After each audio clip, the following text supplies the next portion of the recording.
Hey there, everybody. Welcome to another edition of What's Your Favorite Movie? It's your old movie buddy, Ed South, and we're here for another episode of fun-filled laughs and flicks, talking about our favorite movies, why we love them, and all that good stuff. And hey, right at the top of the show, I want to thank you if you listened to our last episode, number 11. We did tremendous business on that episode, if I can use the word business, since I don't make any money off of it. But we did like double the downloads of any other show in just like 48 hours. So that was amazing, and I thank you very much for listening, and hope that you will continue to listen to new episodes, which come out the first and third Wednesday of every month. And of course, feel free to share us with your friends on Facebook, Twitter, all that good stuff. We would appreciate it. And if you have a minute, you can rate and review us on iTunes. I would be ever so grateful. My guest today is a good friend of mine. I haven't seen him in 25 years probably, but he's here anyway. It's Sam. Let's say hi to Sam, everybody. How you doing today, Sam? Excellent, Ed. It's been a long time since our old Spalding AM days. Yeah, I was going to say, when we did TV show in high school. Have we not seen each other in 25 years? Did you ever go to a reunion or anything? Never went to a reunion, so yes, it has been that long. 25 years, but it's all good. Of course, we keep up on Facebook and all that stuff, so... Isn't Facebook now kind of the class reunion for everybody? It is weird, because when you go to a reunion, it's like, oh, how's little Susie? How's little Steven? How's your husband John? Like, everybody knows everything about each other for the most part, but... It's all good, and I actually had you down on the list of people that I wanted to try to get on the show who were like not people that I talk to every day, but was like maybe, and here we are, chatting about movies. So good stuff. So thanks for driving up and doing this. Thank you for having me. Up to the studio. So yeah, we had our little show in high school, Spalding AM, where we did all the little skits and news and all that stuff, and... got in a ton of trouble. At least I did. Well, it's see no evil, hear no evil, speak no evil. The picture of you, me, and Grant, because all three of us in individual times got thrown off. Right. I got thrown off because they said I was insinuating a riot. Right, I remember because I plugged a Friday night basketball game as Terror Dome because the year before a fight had actually broken out at that game, and it was the only Friday night game that there was going to be, and our basketball team was horrible. Right. And all the guys on the basketball team were like, come on, man, this is the only game anybody's going to care about. Give us a good pub. And the actor in me was like, oh yeah, I got this. Yeah. It's going to be great. It was a controversial moment. I got kicked off for making rude comments about the librarian. So sexually rude comments, but that's another story.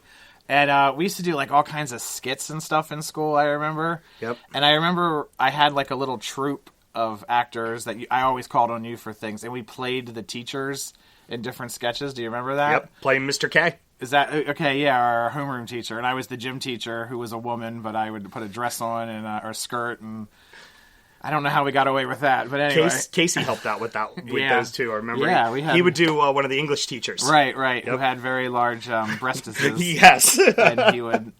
Our friend Casey was always happy to stuff a bra, but that was for any reason whatsoever. And back then, it's commonplace now, but back then, he was a guy with like full facial hair as a high school junior, which made it even better. Yeah. So he'd have the stuffed bra, just comically stuffed with like a full set of facial hair, speaking in falsetto. Right. We had some good times. And then I was also remembering when I was just thinking about us in school or whatever, anybody that knows me knows of my lifelong love of musical songstress Debbie Gibson. Still dear to my heart. And I actually remembered out of the blue this morning, I was listening to her on my headset, on my Walkman, my tape player Walkman. I thought it was Madonna. I had just taped it off the radio. And you were the one that was like, no, it's Debbie Gibson. You got to check her out, man. She's a fox. And then like I go home and find the video or whatever, and here I am 36 years later or whatever, still talking about her. But me being easily led by my hormones and not actually paying attention to anything else. And then I feel like in high school, everybody was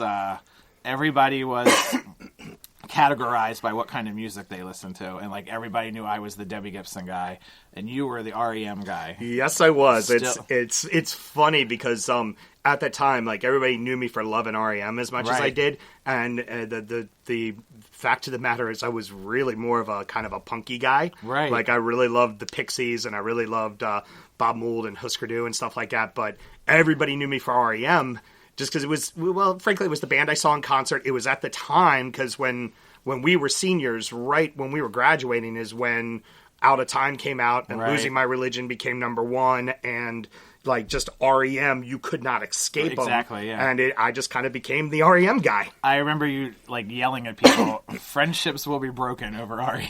Yes. So that's awesome. Are you still, they still like at the top of your... They're right up there. Yeah, not the tippy top, but yeah. They're still, Begin to Begin is still my all-time favorite song. Awesome. Anytime an REM song comes on, I think of you. Just like people hear a Weird Al song once in every 6 years and think of me or whatever, but it's all good. And also, Sam has a really cool job. He is a spirit specialist for Bacchus Importers, wine and spirit distribution. And you're always posting awesome pictures of like here's me sitting in the living room with my 3 kids screaming and yelling, watching cartoons and whatever, and you're posted a picture of you with some gorgeous looking glass of like cognac or whiskey or whatever, and a nice fat cigar sitting out on the deck. And I'm just like, oh man, but... Well, some of my friends have joked that there needs to be, they call it the Sam filter, where it would be you insert a hand holding a cigar with either a can of Ice House or a glass of liquor in his hand in front of said photo. Right. Every single one of my photos I just like insert those. It's like, hey, look at my wife. She's on a kayak. She's doing something athletic. Right. Here's my fat ass holding a cigar and a beer. Yes. No, it just reminds me, it's like, you're not doing it right. You need a drink and a cigar in your hand and all is good. So, so you're always posting those. And then you actually brought some fine spirits up today to the studio to... Never show up empty-handed. And also, not that I should be advertising this, but I'm advertising anyways. That's all good. I have a crap ton in my liquor in my car at all times. Oh, okay. So it's not hard to forget. Even if I do forget, it's like, oh yeah, there's bottles in the back. Let me grab something. Has that ever come into trouble when you gotten pulled over for any reason? No. It's with police. Generally, I have an SUV, so you could see that there's boxes of booze in the back. They normally ask. I normally pull out my solicitor's permit, which allows me to have it. Oh, nice. Okay. But I inevitably get asked every time, have you been drinking? Because they see the liquor and they go, oh, have you been drinking? It's like, yes, officer, I like to drive around the road with a bottle of whiskey in my hand, dousing myself in it. That's why I've got 40 bottles in the back of my car. That's exactly why.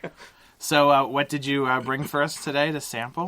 Well, I brought a whole bunch of stuff, but mostly whiskey. But I thought I'd go with one of my better selling brands, which is Whistle Pig, which is a rye out of Vermont. Nice.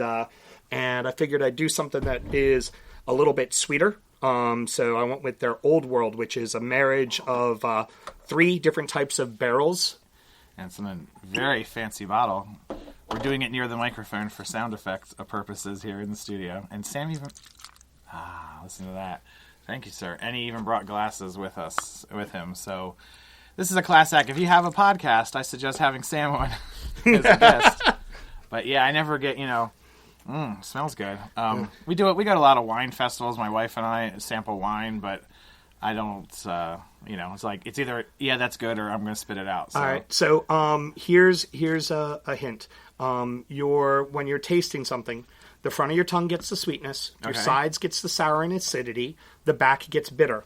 The dead center of your tongue is what tastes alcohol. Hence why when you throw back a shot, you do the thing, right? When you drink it, hold it in your mouth for a few minutes, like you would say when you do mouthwash. Okay. You do mouthwash for 30 seconds, and it subsides. Same thing with liquor. Don't switch it around a bunch, but just take it in your mouth, hold it, let the burning die down, then roll it around your mouth, then finish it. Gotcha. So now, cheers. Cool. Happy birthday, sir. Oh, thank you. Thank you, yes. Okay. Oh, now I'm going to cough. I don't drink a lot, but it's good. It's nice. It's very good. Sam has a large smile on his face. I'm gasping for That's only because I don't drink very often, but yeah, that's awesome. I need a swig of water though, but actually throw a little dab of water in it. It takes if you threw a few dabs of water in, it actually opens up the spirit more, lets it be a little more palatable. Okay. Because it also takes away a little bit of that alcoholic burn. You should have a drinking podcast. That should be your. If I had the time, God, I would, because I do love I won't hide my my love of all things podcasts, That's awesome. And the minute I saw you were doing a podcast, I immediately started supporting, immediately started telling people about it. And, I very much appreciate it. And there's definitely I'm a huge fan of Big O and Duke's show. It's a big podcast I listen to and stuff like that. So yeah, big fan of pods. Awesome, yeah. And then Sam told me yesterday when we were texting that he was on the Big O and Duke show, which is a bigger, much bigger podcast. And I'm like, okay, well, I don't have professional grade microphones and all that stuff. We're going to record it in my basement. Hope you enjoy. But here we are. It's all good. What are you talking about? These are the lovely Ed South Studios, I thought. Yes, the What's Your Favorite Movie Studios. Theater of the Mind. I gotta say, even though that hurt me going in, it's got a real nice finish in my mouth. My mouth is very happy right now. It feels very, very good. That's what we're gunning for. Yeah. So we have 3 things we want to get to. First thing on the show. First thing I wanted to just ask you about was you and movies. Some of your earliest going movie memories. Do you remember the first movie you ever saw in the theater? That's one of my favorite questions to ask people. I vaguely remember my parents telling me, I want to say it was the Incredible Melting Man or something like that, that I was in a drive-in movie, right. And I was in the back of our station wagon for. Really, for me, remembering movies, it would be... for everybody our age, it would be probably Star Wars. Okay, going and seeing Star Wars is probably what would do it for me. And the last show, we were a lot of times on the show, Palace 9, which was the theater in Columbia, Maryland gets mentioned. Did you have what was your home base theater like in high school? And was there one theater? Marketplace Mall in Bowie, Maryland. Yeah. Never been there, I don't think. But it's completely ripped down now. Yeah. It's like a Harris Teeter and stuff like that. They literally just ripped it down. Oh, okay. But the movie theater had been closed forever. Yeah. And when we get to a few of these movies and the repetitiveness that I have seen them in, like one I've seen unapologetically over 50 times in the theater. Very unapologetic. That's awesome. Very unapologetically on this show. The Jumper's Hole. Yeah. The dollar movies. Mm-hmm. I can't tell you how many just random night I was at that theater watching a certain movie over and over and over and over again. Cool. We're actually Jumper's Hole Mall Theater, which is a little old theater that was near our high school. Growing up is actually a subject of conversation on the next episode that I'm doing with somebody from our class. So I'm going to save all of that. You'll get the whole. You have to tune in next time for the whole deal on Jumpers, which was a great theater. 50 times in the my record is 8. I've seen one movie 8 times, and you could probably guess it in maybe 3 or 4 guesses, but it was the Flintstones. I was going to say, you talked about the Flintstones a lot last week. Yeah, so. Well, that was my Wilma was here, yeah. My fake Wilma. I'm married to my real Wilma. Aww. So Sam's got a great list of films we're going to get into, but I also had a real burst of creative energy in the middle of the night and came up with a pretty good game that I think's a pretty good game.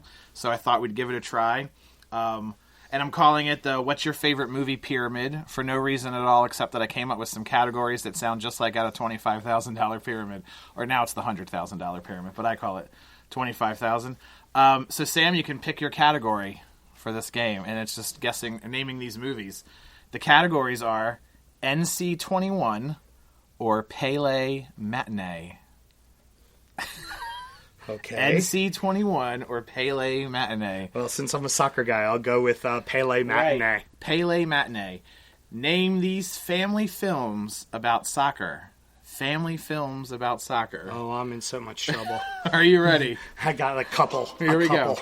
Steve Guttenberg coaches an underdog soccer team of misfit kids in this Mighty Ducks clone from 1995. I have no clue because I only know one kid soccer movie. That one is The Big Green. The Big Green. Oh, it had the kid from The Sandlot in it. I know the movie. There you go, yep. I'm screwing up left and right here with my sound effects, but all right, whatever. No buts. Okay, Rodney Dangerfield coaches an Ladybugs. Yes, one of the greatest films of all time. The one I know. All right, and oh man, I am screwing this up left and right. Just drop the papers.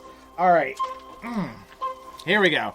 After taking on basketball and football, a boy and his dog try their hand at soccer in this third of this never-ending movie franchise? I'm going to assume it's some variation of Air Bud. Air Bud World Pup. Oh, yes! Yes.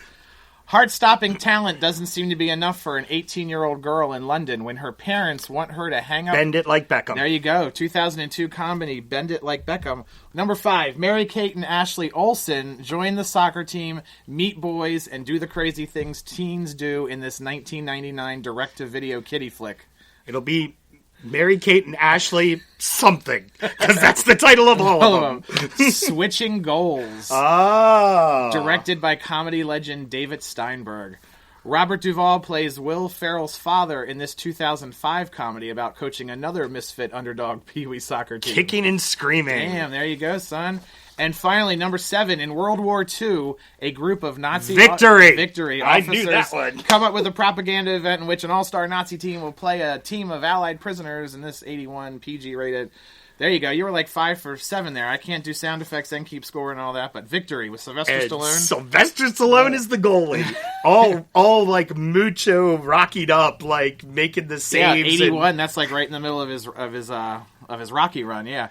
Is Pele a good actor? Pele's in that too. Pele's an awful actor. Yeah. It was kind of like what they would do with Elvis. They'd be like, Elvis, just go sing all your lines and dance. It was like, here, Pele, every time you need to speak, we're going to hand you a soccer ball. Start dribbling. People will like it. So that was, what's your favorite movie, Pyramid? Thank you very much. I just wanted to play the music and do silly questions. All right, so usually I ask people to bring on a list of 3 to 5 movies, and then Sam immediately texted me 15. I said, let's do it. We're going to do 15 movies, and this isn't a game, but I thought we'll take these 15 movies, we'll do 2 minutes on each movie, and have a lightning round, if you will. And to help us keep track of the 2 minutes, we're going to bring on a brand new character to the show. Please say hello to the... there he is right now. The What's Your Favorite Movie Duck, Alfred Hitchcock. He's going to keep track... Thank you very much.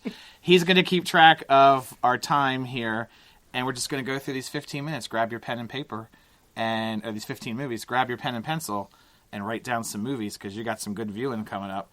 Let's talk about number 15 on the list is... The Sandlot from 1993. This will be the nicest, sweetest movie on this list. It's all going to get really, really dark, depraved, and awful. I think it's the only well, your number one's PG, but other than that, yeah, that's the only PG. Yeah, and even number 1 is a pretty dark and awful movie. It would probably be rated PG-13 or maybe even R in today's day and age. It's just it's a fun movie. It makes you smile. It makes you laugh. It is shortly kind of after my pops passed away in my life, and it was just beckoning back to a day that was better for all of us. Yeah. And just the, nobody knowing, the kid not knowing who Babe Ruth is, you know, and, who's this lady, Babe Ruth anyways, and everybody, Babe Ruth, and just... Great fun movie. The first of many confessions on the list. I did not see this because I saw...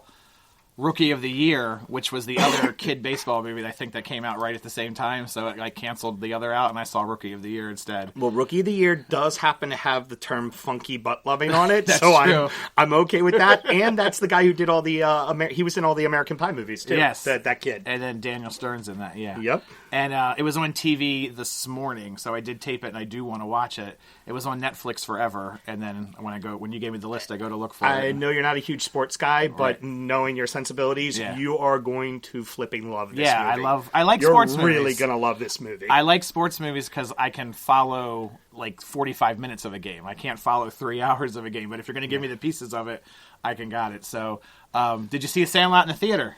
Yes, I did. Excellent. One time? Once in the theater. But it was something that I saw a ton on video. I worked at some sports day camps and stuff like that. So God forbid it rained. Right. We were watching The Sandlot normally. The kids are looking out the window. It's raining. We're going to watch The Sandlot. Time to watch Sandlot again. And there's the duck. There he is. All right.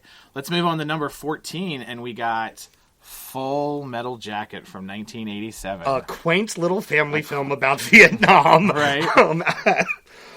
Stanley Kubrick's twisted look at Vietnam.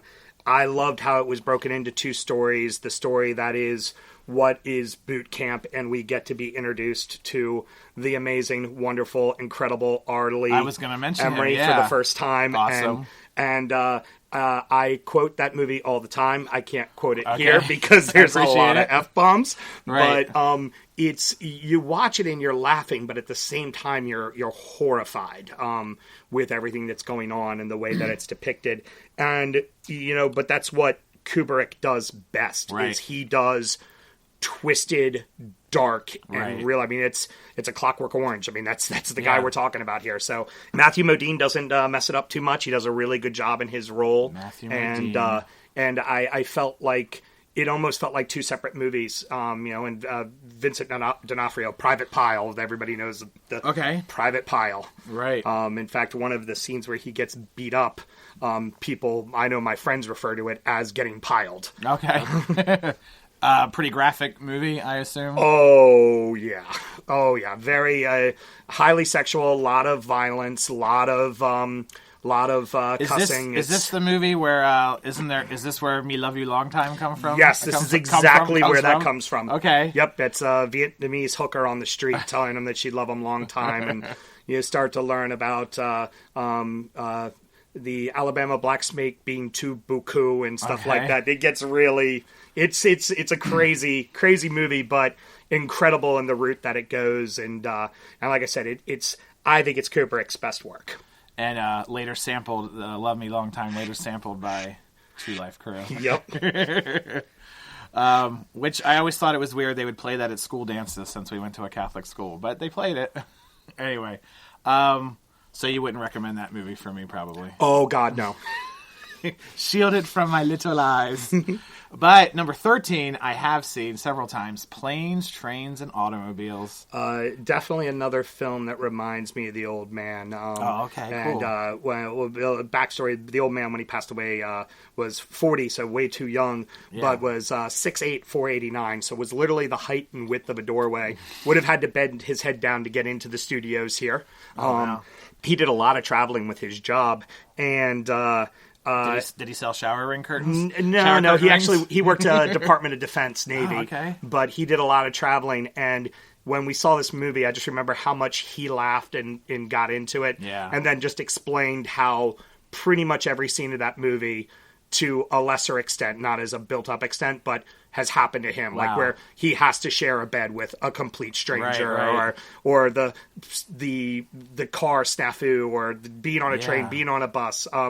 The funnest thing I like about this, and I think you'd agree with me on this, you could have swapped Steve Martin and John Candy and had him play the other parts. Right, exactly. Yeah. It would have been as exceptionally good of a movie. Yeah, I mean, those two are on game there. Such a perfect pairing, and it's so hysterical, and just the absurdity of it all is what makes that movie so much fun to watch. Doesn't get remembered as a John Hughes film as much as the high school John Hughes films, but this is every bit John Hughes when he later matured a little bit, and he has done a lot of variations on the Vacation theme because he wrote Vacation also. Yep. And this is just a slight variation of that idea. Great Outdoors is another one, also with John Candy, where he's great in that. The old 96er. Yeah. And the crowning moment of this film has got to be, though, Edie McClure as the rental car, as the rental car girl. Which Alfred, you be quiet, please. We're talking about Edie McClure.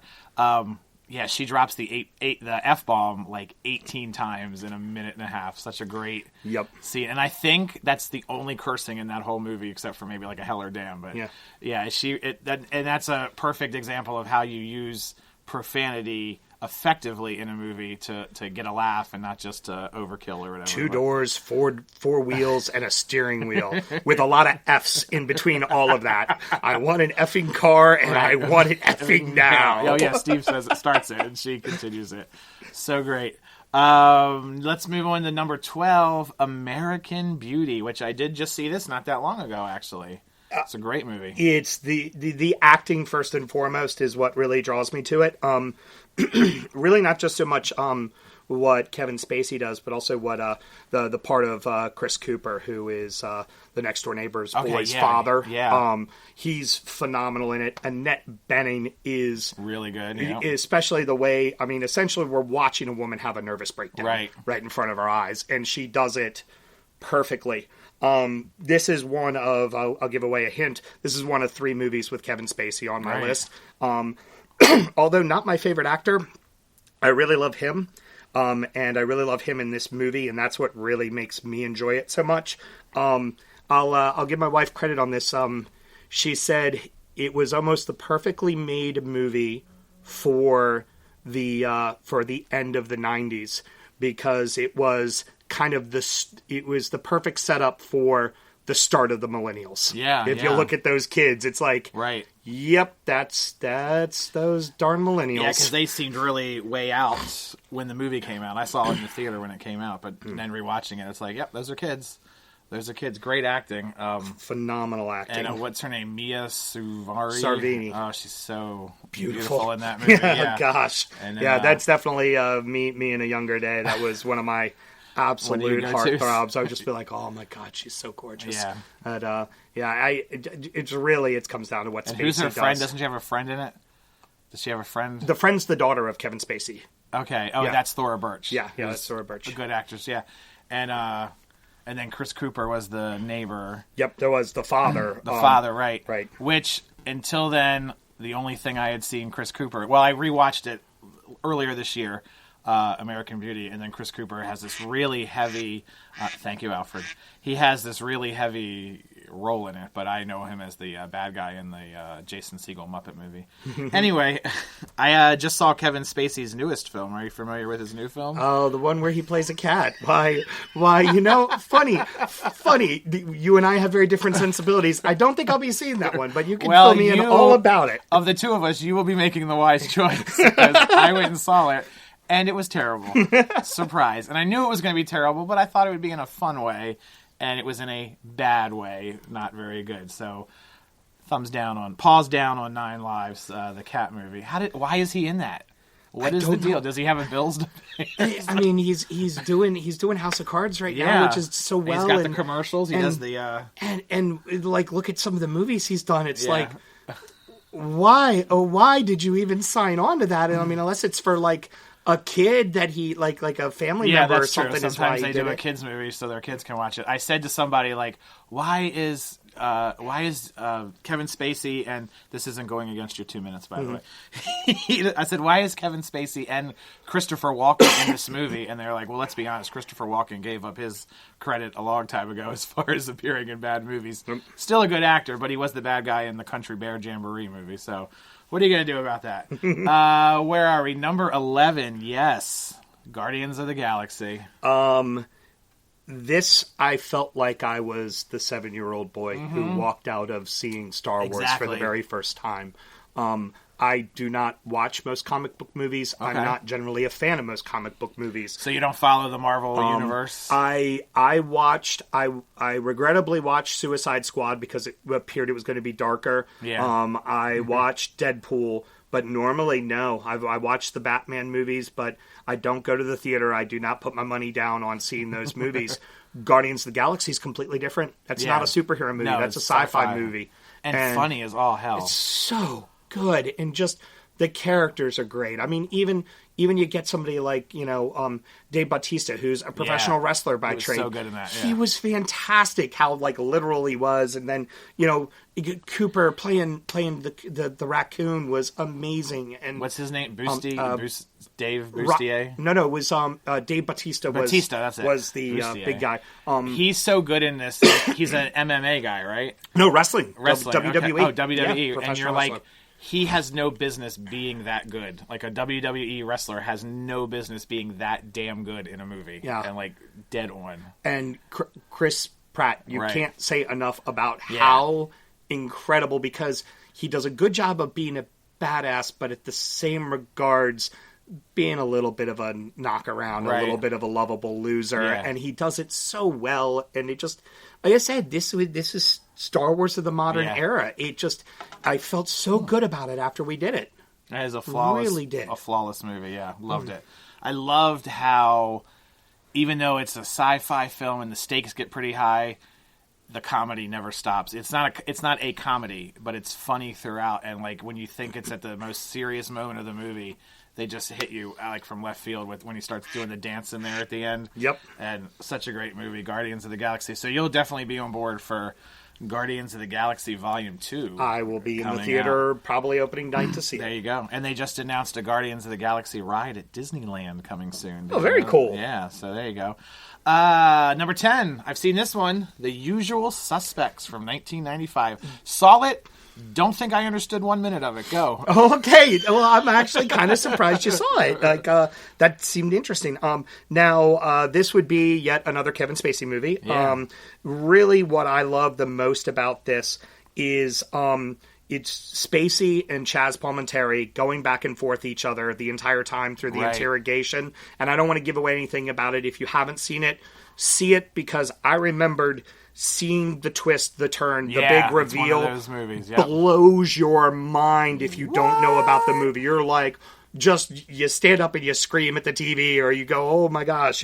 Then it's just, it's a wonderful movie. The part that Spacey plays is fantastic. Benicio del Toro plays a small bit in it. He's phenomenal. Really, ultimately, though, for me, it's Chaz Palminteri. It's him as the police officer interrogating Spacey, and it's essentially the setup is you have 5 criminals who all know each other, who get put in a very unfortunate situation where they have to pull off a heist that pretty much is darn near close to impossible, and will likely find all of them dead. Right. And you start with one of them being alive in an interrogation room.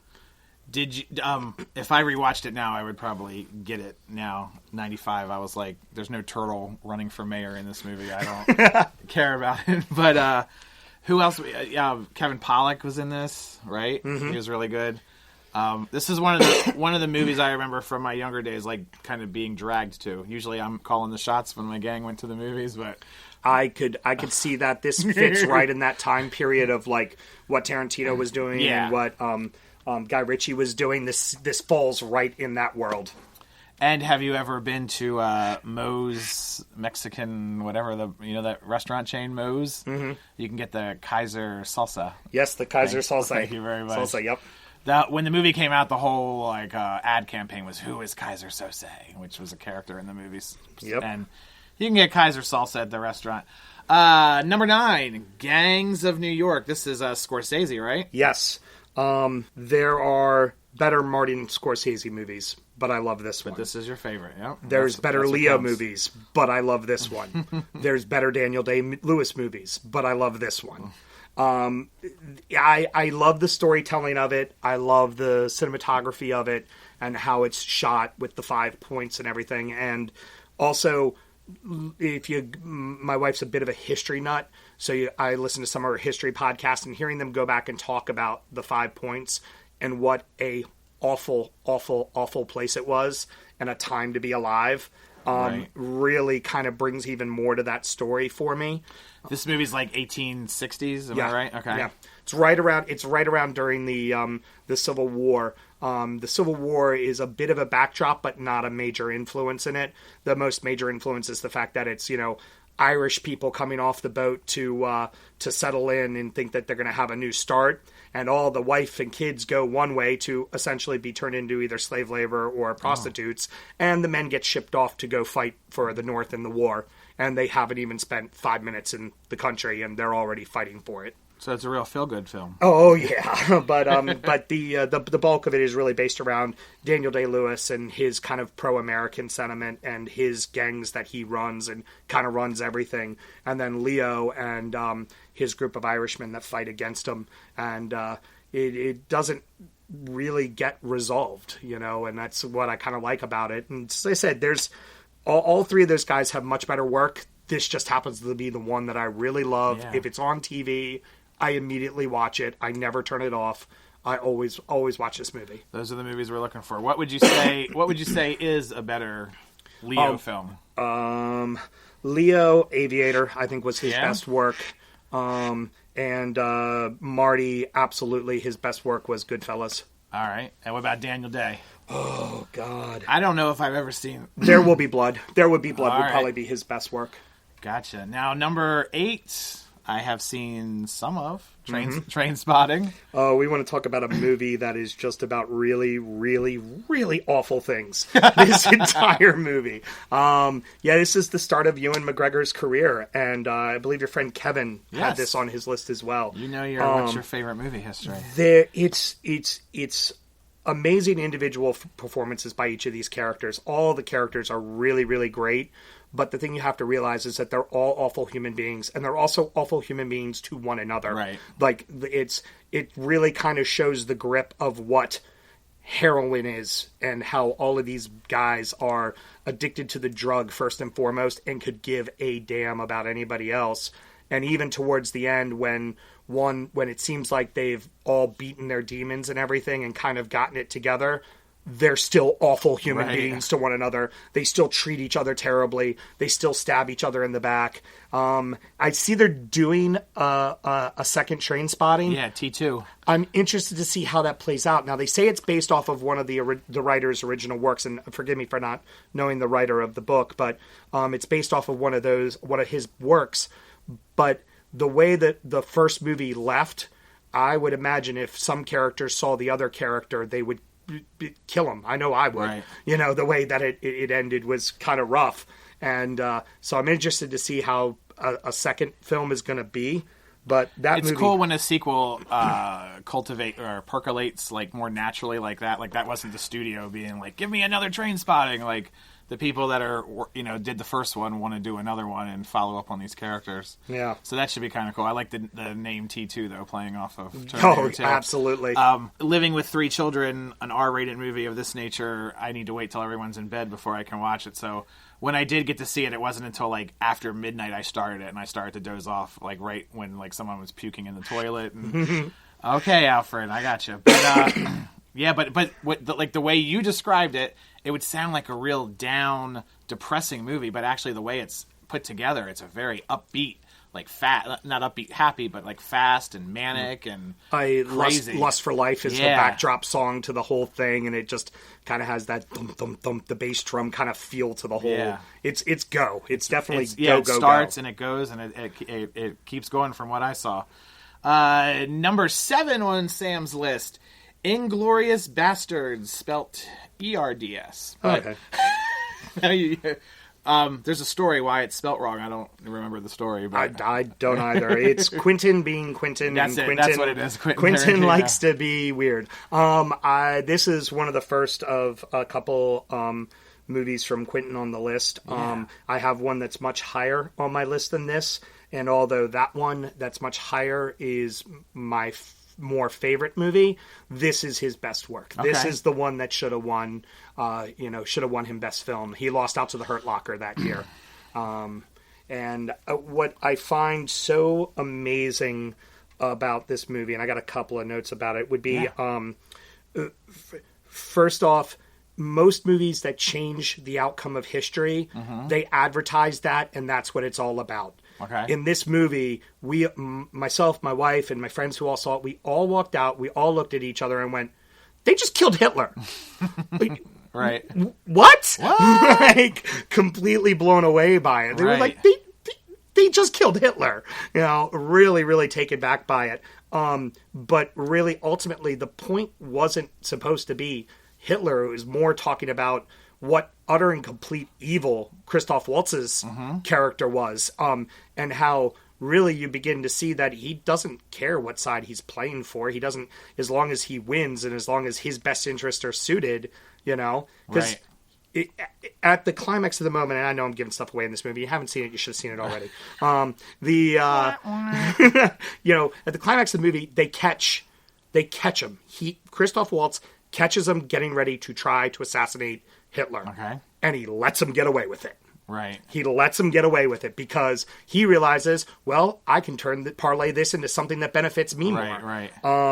And a lot of fun stuff, like Fassbender does a cameo in it. Okay. That he says the greatest little quote. It's he's sitting at a bench in a bar, and he gives away that he's not German, but he's actually English, and you can't show it. It's the way you do the number 3. Right. German, English. I got you. And when he does it, and the German guy figures it out, Fassbender just cuts right into his suave English accent. He's like, well, if this is it, old boy, I hope you don't mind if I go out speaking the kings. It's fantastic. Love that line. But yeah, this is, I think that this, of all of Quentin's work, this was his best movie. I like how you said all that to me. I could tell you knew I hadn't seen it. No. But Christoph Waltz, he's awesome. He's good. This is what made him who we all know him as. And then he did Saturday Night Live, I think, shortly. I think after winning the Oscar. He won the Oscar, right? Yep, won the Oscar for Best Supporting for that role. To me, Saturday Night Live is a real testament of an actor's whatever, because he brought it to the table, doing characters and just doing it like he's being able to improv on live TV where there's no mistake, and he's funny, nowhere to hide, playing with his whatever. And then of course he has a cameo in Muppets Most Wanted. Okay, number 6. I've seen Dogma, 1999 Dogma from the View Askew trilogy of 5 films. Yep. This is my I love all those films. This is probably my least favorite of those 5, but it's also the least silly. Right. Well, I disagree. I think it's one of his best. Now, obviously, there's going to be another movie from him. 90s definitely influenced me and my sensibilities. So Quentin Tarantino and Kevin Smith have a ton of impact on me and my life and the way I view the world and things like that. And their movie making had a lot to do with that. Because they use their films to speak. They're not just making a movie where a car hits a wall and explodes or whatever. They're talking. I mean, you can hear Kevin Smith clear as day through his films, especially now later that we've gotten to know Kevin Smith more personally from his 17-hour monologues that he posts every day on the internet. And what's funny about that is we can hear his voice perfectly, yet he plays a character that talks nothing, doesn't speak a word. Yeah. I think that this is his best because he has the mix of a budget, he has name actors, and he doesn't forget who and what got him there. Exactly. So it's Jay and Silent Bob helping out a lady that works in an abortion clinic, ironically, and trying to stop 2 fallen angels, and those 2 fallen angels are Ben Affleck and Matt Damon, from finding a loophole to get themselves back into heaven, and then also inadvertently destroying the world while doing it. So I thought it has all the kind of blue humor that Kevin Smith movies have, while also being a bigger budget piece put together very well, and he doesn't lose sight of what he does as a director, and that's why I love that movie so much. And it had a point to it, Yeah, I like your analogy there, or your summation of it, because you got Clerks, which he had 0 money, but that's, is a film more someone's voice than Clerks? Like, that is Kevin Smith's voice. But he had no money. It's black and white. Half the actors are terrible in it, but it's still a great movie. Then he gets the money in the studio back, and he makes Mallrats, which I like, and it's a fun movie, but overall it's a piece of crap as far as like the world of movies or whatever. It's just a silly little thing. Hey, and we get Ben Affleck saying "Call me Joey, call me Joey, call me Joey" over and over again. I shouldn't have called it a piece of crap. I do love Mallrats a lot. Chasing Amy, which I adore, but again, that's a low budget affair. And then he comes here and he's got the mix of keeping his voice and doing the and the big budget, because Mallrats is just silly, like teenage fluffy flick or whatever. Oh, here he is going to do studio movies now, and then he chose the right path of doing the smaller films. And then I just love the 5th film in that trilogy is Jay and Silent Bob Strike Back, where it's just manic craziness. And in my opinion, I'm a huge fan of what they call meta humor now, like looking at the camera, or we're doing a movie or a TV show. It's overdone now, but Jay and Silent Bob was like the closing chapter of that. Like, they did it perfectly, and then everything after that is overkill. That was... I would completely agree. Nice. All right. Number 5, Snatch from 2000.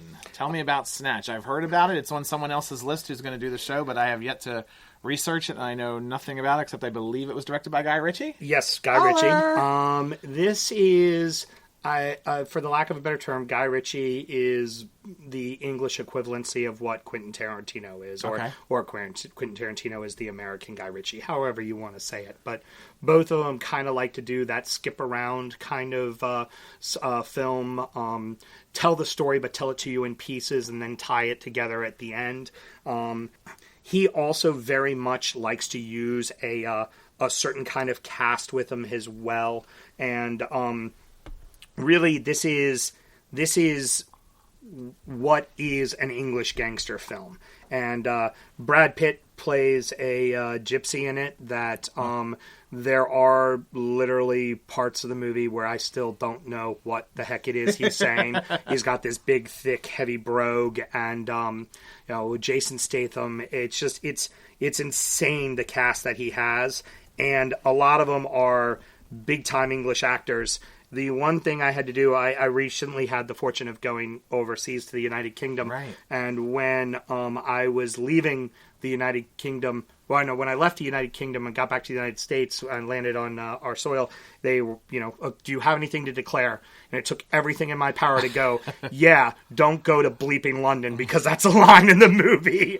I'm just sitting there in the back of my head saying, don't say it, don't say it, don't say it, don't say it. But Jason Statham, Brad Pitt, Benicio del Toro, Vinnie Jones, who's an old soccer player, old soccer kind of hooligan guy. Yeah, you saw him, you know him. Alan Ford is an old English actor, and just the movie itself is phenomenal. His other movie, Lock, Stock, and Smoking Barrels, also fantastic. I just prefer Snatch to the two, because it's your second or third effort you do is when you start to get it right. Guy Ritchie married to Madonna. Yes, he was. For a while. But then again, who wasn't? It was during Madonna's I'm Going to Be English phase. Yes. Didn't they do a movie together? Do you know? I do not remember. I wouldn't surprise me if he... they did. He directed and she was in it, but... And I apologize for not watching more of these. I should be a little more versed on them. Summertime. I got 3 kids. I can't watch. I can't watch all these R-rated movies. Well, they all start school soon. That's true. I do want to watch some of them. Number 3. This is one that's been on my radar forever, and I've never caught up with. Midnight in the Garden of Good and Evil. Yep. Actually, you missed number 4. Oh, that's right. I missed number 4. Good call. Let's go back up to that. 4. Okay. Clerks from 94. What do we need to say about Clerks? Well, I mean, we've already talked enough about Kevin Smith and doing the budget and everything. This was the one that he did it on his own, and he wanted to get his voice out there, maxed out a bunch of credit cards, shot at the place that he worked at in the middle of the night so he could do it. And a movie that I quote constantly. Nice. Especially some of the more raunchier lines. Like if my wife walks away, I'll even do the "Hey, try not to" in the parking lot line. Trying to figure out how I could say that. If you say the movie, what we're talking about. I'll yell that line to her, and she'll turn around and give me a little lucky woman. one-fingered salute of appreciation. That's awesome. But this and the number 2 movie are the movies that I've probably seen. I've seen Clerks at least 100, 150 times. It is a movie that I forget that I have some friends who are younger than me. They were kids when this movie came out. I've sat every single one of them down and I've made them watch it. And it's timeless. There's not really anything too dated in it. Right, precisely. And then same thing goes like with like my kid brother. He's just recently turned 21. When he was 18 before he went to college, I went, "You're watching Clerks before you leave. Nice. Like, you are going to watch this film. You need to see this film." I also like the camera shots that he does, because he does a lot of these single shot camera, where he just puts the camera down, lets the person walks out of seat frame back into frame, and it just has this very like you're a third eye watching in on the day. It's almost like you're watching it on the security camera of the mini mart in the precisely show, in the and it's an amazing work, and it just goes to prove that if you want to be a movie director, go out and be a damn movie director. And that's what I've always loved about Kevin Smith, always admired. And I don't want to be a movie director, but if I wanted to go out and do something, went out and did it. Go do it. And it's his inspiration that made me that kind of person. That's awesome. That's great. I remember going to see that when it came out in the theater, and it was just like, it was really the first time an independent film of that low independence made it to like all the theaters, and we just went and saw it, like, whoa, this is crazy. Like, this dude just made this movie, and here it is, and made him quite a bit of money over the years. It's the there's one other movie on the list that I saw more at Jumper's Hole, but I saw this at Jumper's Hole quite a bit. Yeah. And Jumper's Hole, for the record, was $1 at least at some point. It was just $1, just $1 to get in. And then you just go see it. Yeah, go see it, whatever. Plus, you could stay in there all day for $1. And concessions were cheap too. Yeah, it was like a bucket of popcorn was $2. So it was like you go to the movies literally for like $5-6. I actually saw this in a dollar theater, and with my friend Terry, which I believe is episode 7 of the podcast. So check that out. We talk about all the stories there. Yep. Now we'll go on to what I believe is Clint Eastwood directed, right? Yep, Midnight in the Garden of Good and Evil from 1997. What is very interesting about this movie and some things that I like, there's a movie that didn't make the list, and I like it very much for the same reason, Peyton Place from the 50s. Oh, okay, yeah. I like a movie that is talking about taboo material that we wouldn't talk about. Right. And back then, right now, we talk about transgendered openly. We talk about gay openly. It's normal. It's part of society. Mm-hmm. This movie had a gay lead killing another gay man with a cross-dressing woman in it. Okay. And these are, and the way it's based around, he's a Southern gentleman and a confirmed bachelor. Is this John? This is not John. Kevin Spacey. Kevin Spacey. Okay. Yes, Kevin Spacey is your bachelor. John Cusack is a writer who's writing the story about the trial of a young man who died at Kevin Spacey's house. And the young man is, you come to find out later on, was Kevin Spacey's lover, and played by a very, very young Jude Law. Excellent. Is the part of Billy. And this is it's the type of movie where, because it's based in the backdrop of Savannah, Georgia, so you don't come out and say he's gay. It's like like people will talk beneath their breath. You know he prefers the company of gentlemen, right? Like that kind of and it has that kind of feel to it. But again, the biggest thing about it is back then even. That was really taboo to be kind of talking about those kind of things. Yeah. Same thing of why I love Peyton Place so much is the same idea is, you're talking about rape in a movie in the 1950s. Yeah. Like, you don't do that, you know? And this kind of thing, to kind of openly have, gay characters and, like you said, there's a cross-dresser in it and things like that. That stuff today we think nothing of. Right. But back then, it was really big. And, again, it's Spacey at one of his best roles. Awesome. It really well acted. And even in 97, every other movie didn't have gay characters in it like it does now. So it was still even.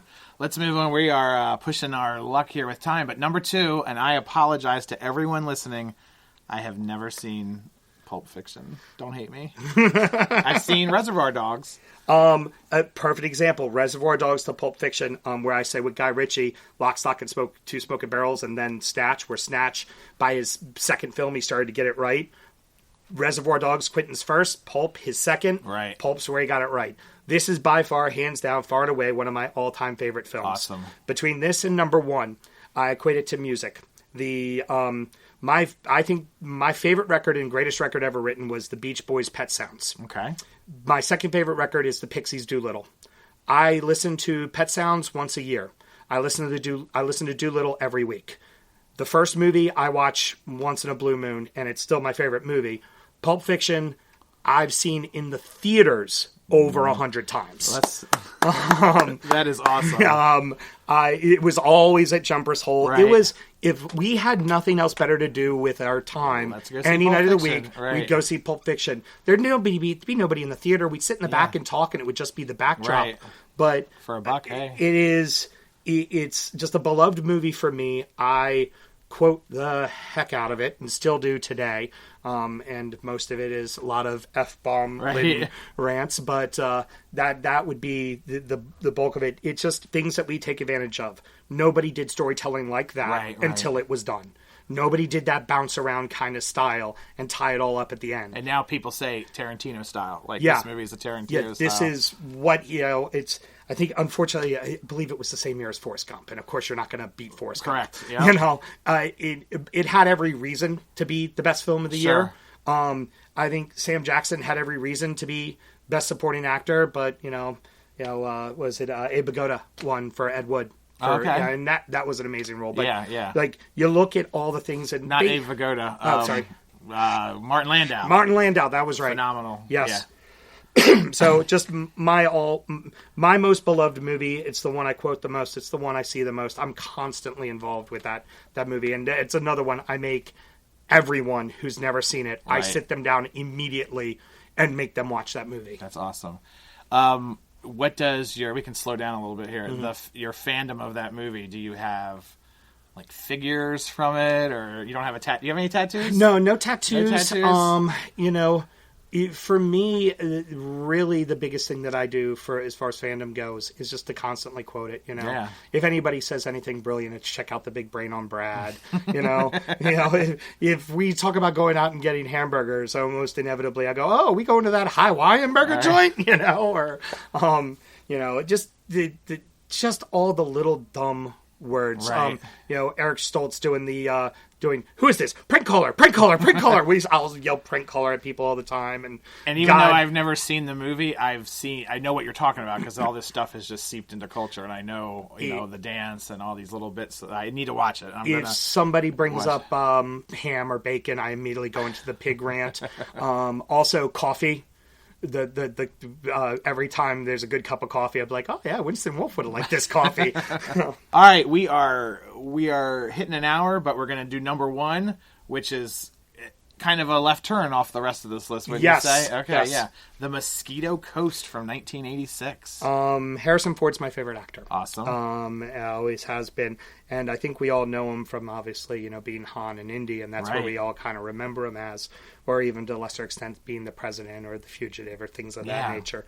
But he has a string of these dramas in this 86, like regarding Henry. Frantic, Witness Presumed Innocent. So Witness is amazing. Got him a Best Actor nomination for that. Mosquito Coast, he is a inventor by the name of Ali Fox who lives in Florida. He comes up with a zany invention that essentially creates ice from fire without using like gasoline and stuff like that. Wow. He has a wife and 3 children. No, more than that. 5 kids. I'm sorry, 5 kids. One of his children is River Phoenix.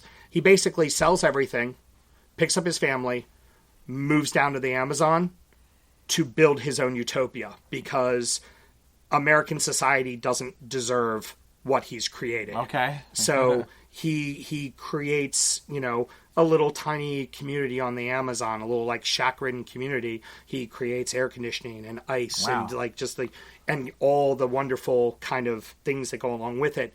Well, as any situation, as you try to create a utopia, it's not going to happen. Right. And the elements around you, be it evil people, be it in this case for him, one of his downfalls is religion because he's not religious. And all of these things starts to fall apart. And each time his utopia crumbles, he tries to rebuild it again and again and again, but simpler and simpler and simpler. And you watch this really brilliant man go completely insane as he brings down his family with him and basically destroys everything. And it's his, by far, it is hands down his best acting performance ever. Very vast and cinematic because it's shot over the Amazon, so these big, huge, wide angles of the Amazon River and stuff like that. And it's a little bit of a slower movie, I'll admit to that.